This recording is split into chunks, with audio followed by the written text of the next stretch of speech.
Hi, last വീഡിയോയിൽ പറഞ്ഞ കണക്ക് ഒരാൾക്ക് വേണ്ടി വെയിറ്റിംഗ് ആണെന്ന് പറഞ്ഞു. ആ ആളുടെ ട്രെയിൻ എത്തിയിരിക്കുകയാണ്. ഇതാണ് നമ്മുടെ ഗോപുവാണ് കൂടെ വരാനുണ്ടായി. ഞങ്ങൾ 3 പേരുടെ ട്രിപ്പ് പ്ലാൻ ചെയ്തത്.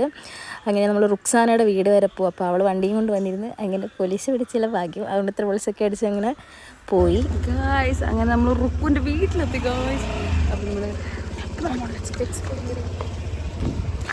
വേറെ ആരൊക്കെ ബാക്കിൽ നിന്നുണ്ട്. മൈൻഡ് ചെയ്യേണ്ട ഗൈസ്, നമുക്കിതൊക്കെ എന്ത് നമ്മുടെ വീട് ഇത് കാണിച്ചു കൊടുക്കട്ടെ ഗൈസ്. റുക്കു നിൽക്കുന്നു, ഉണ്ടായി എല്ലാം ഉണ്ട്.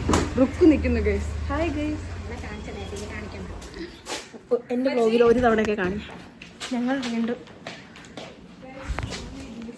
അങ്ങനെ റുക്സാനയുടെ വീട്ടിലെത്തി. അപ്പോൾ അവളുടെ ഉമ്മച്ചി നിസ്കരിക്കുകയായിരുന്നു. പിന്നെ നമ്മൾ ശല്യമൊന്നും ചെയ്യാതെ അകത്തൊക്കെ കയറി ഉമ്മച്ചി അത് കഴിഞ്ഞ് നമുക്ക് മിക്സഡ് ഫ്രൂട്ട് ജ്യൂസൊക്കെ അടിച്ചു തന്ന്. അപ്പോൾ അത് കണ്ടിട്ടുള്ള ഗോപുവിൻ്റെ എക്സ്പ്രഷനാണ്. അവളോടൊക്കെ തണ്ണിമത്ത ജ്യൂസ് കൊള്ളാമെന്നൊക്കെ പറയുന്ന എക്സ്പ്രഷനാണ്. അതൊക്കെ ഞങ്ങളുടെ ചെറിയ ചെറിയ പൊട്ടത്തരങ്ങളാണ് കേട്ടോ. അവിടെ ചെന്നപ്പോഴത്തേക്ക് അവളുടെ തട്ടൊക്കെ കണ്ടുമ്പോൾ ഞങ്ങൾക്ക് ഇടാൻ തോന്നി. ഇവരൊക്കെ ഡ്രസ്സ് മാറി ഗൈസ്. ഞാൻ ഇട്ടത് തന്നെയൊക്കെ ഇട്ടിട്ടുള്ളൂ. നമ്മൾ ഇങ്ങനെയൊക്കെ ഏതാണ്ട് ഇറക്കം കൊണ്ട് തന്നെ ബീച്ചിൽ പോകുമ്പോൾ വേണം. അവിടെ ഒരുങ്ങും. ഒന്ന് കറങ്ങിയിട്ട് വരാം. സായിപ്പിനുണ്ടായി കുറച്ചായി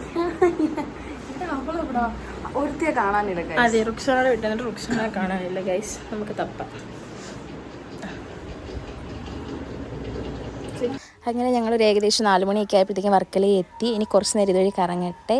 അടുത്ത വീഡിയോയിൽ ബാക്കിയാണ്. ഇത്രയേ ഉള്ളൂ. ബൈ.